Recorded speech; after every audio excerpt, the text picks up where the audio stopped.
एक खूबसूरत महिला को पूरे शरीर पर सोया सॉस से लपेट दिया गया और तुरंत ही उसे एक तंग सीवर पाइप में ठूंस दिया गया। हालांकि महिला बेहद दुबली पतली थी, लेकिन जैसे ही उसके पैर बाहर निकले उसका शरीर पाइप के मुहाने पर अटक गया। वहां मौजूद लोग न केवल उसकी मदद नहीं कर रहे थे, बल्कि उसे और जोर से नीचे धकेलने लगे। इस जोर जबरदस्ती में उसका जांघ घायल हो गया और वो दर्द से चिल्ला उठी। महिला बुरी तरह चीखने लगी, कृपया मुझे जाने दो, नहीं तो मेरी हड्डियां चूर चूर हो जाएंगी। लेकिन किसी ने उसकी एक न सुनी, बल्कि उल्टा किसी ने बंदूक निकालकर धमकी दी, अगर तू नहीं घुसी तो यहीं मार देंगे। विवश होकर उन्होंने उसकी चीख पुकार को नजरअंदाज कर उसे और जोर से धक्का दिया। उसके शरीर की चमड़ी छिल गई और घावों का दर्द पूरे शरीर में फैल गया। शुक्र है कि उसने पहले से अपने शरीर पर सोया सॉस लगा रखा था, इससे वो फिसलती हुई कीचड़ की तरह अंदर सरक गई। लेकिन जैसे ही वो अंदर पहुंची, ऊपर मौजूद लोगों का रवैया अचानक बदल गया। अब वे उसकी जान की फिक्र करने लगे, कहीं वो सीवर के गंदे पानी में डूब न जाए। महिला को तैरना आता था, वो जल्दी से सतह की ओर तैरने लगी, लेकिन जैसे ही वो सिर बाहर निकालती है उसके होश उड़ जाते हैं। गंदे पानी में मल मूत्र तैर रहा था, उसके सिर में झुरझुरी दौड़ गई। नाक में घिनौनी बदबू भरकर उसने पानी में खोजबीन की और वायरस की दवा पाली। वो जल्दी से किनारे आई और ऊपर वालों को बताया कि दवा मिल गई है। लालच में भरकर वे बोले, उसे एक रस्सी से बांध दे ताकि हम सब उसे ऊपर खींच सकें। लेकिन महिला जानती थी 3 खुराक की दवा 5 लोगों में कैसे बांटेगी। उसे मिलते ही वे उसे वहीं छोड़ देंगे। उसने जवाब दिया, अगर तुम दवा चाहते हो तो जैसे मैं नीचे आई वैसे ही तुम भी नीचे आओ।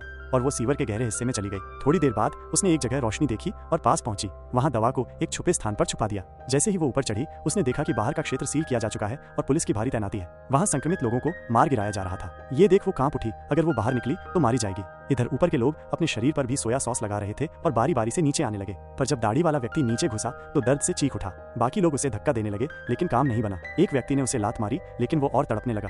आखिरकार उसे ऊपर खींचना पड़ा। फिर लोहे की रॉड से पाइप का मुंह तोड़ा गया और उसे थोड़ा चौड़ा किया गया। अब किसी तरह एक व्यक्ति निकल सकता था। फिर वे सभी एक एक कर नीचे घुसे, लेकिन जब मोटी महिला की बारी आई तो वो वहीं अटक गई। दर्द से चीखती रही। नीचे मौजूद लोग उसकी टांगें पकड़कर खींचने लगे। बहुत मेहनत के बाद वो भी नीचे आ गई और गंदे पानी में गिर पड़ी। उसकी चीख सुनकर महिला आई और उसे किनारे पर खींच लाई, लेकिन जैसे ही दाढ़ी वाला किनारे चढ़ने लगा, चश्मा पहने व्यक्ति ने उसे अचानक पानी में खींच लिया। दोनों के बीच बंदूक के लिए घमासान लड़ाई शुरू हो गई। चश्मा पहले ही घायल था, दाढ़ी वाला भारी पड़ गया। आखिरकार चश्मा उसे पकड़कर साथ में पानी में डूब गया। बाकी 3 लोग डर से कांप रहे थे, किसी ने मदद नहीं की। तभी 2 गोलियों की आवाज आई, सब चौकन्ना हो गए। चश्मा हाथ में बंदूक लिए बाहर निकला। दाढ़ी वाला मारा जा चुका था। अब उसने महिला से पूछा, दवा? महिला डर गई। उसने कहा, दवा खराब हो चुकी है, पर वो मानने को तैयार नहीं था। उसने बंदूक से महिला को धमकाया। डर से महिला ने दवा की जगह बता दी। जैसे ही सभी लोग उस जगह गए, अंधेरे का फायदा उठाकर मोटी महिला ने अपने एक साथी को पानी में धकेल दिया और दबा दिया। चश्मा ने गोली चलाकर सबको सावधान किया। अब सबको मोटी महिला की सच्चाई पता चल गई। गुस्से में चश्मा ने बंदूक उसकी कनपटी पर रख दी, पर वो गोली नहीं चला पाया। आखिर मोटी महिला ने खुद ही बंदूक ली और दूर जाकर खुद को गोली मार ली। तीनों बचे लोगों ने दवा पा ली, लेकिन तभी सिक्कों की आवाज आई।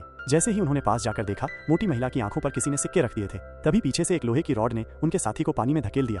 दाढ़ी वाला अब भी जिंदा था। अब वो सबको मारना चाहता था। चश्मा और महिला जान बचाकर भागे। वे आखिरी सीवर द्वार पर पहुंचे, लेकिन सीढ़ियां जर्जर थीं। महिला गिरते गिरते बची। दवा भी हाथ से छूट गई। दाढ़ी वाला पीछे आ चुका था। चश्मा ने दवा महिला को सौंप दी और खुद नीचे कूद गया दाढ़ी वाले को लेकर। महिला का दिल टूट गया। अब वो रोती हुई बाहर निकली। लोगों की नजर पड़ी, किसी ने उसे कपड़े दिए। अब जाकर उसने इंसान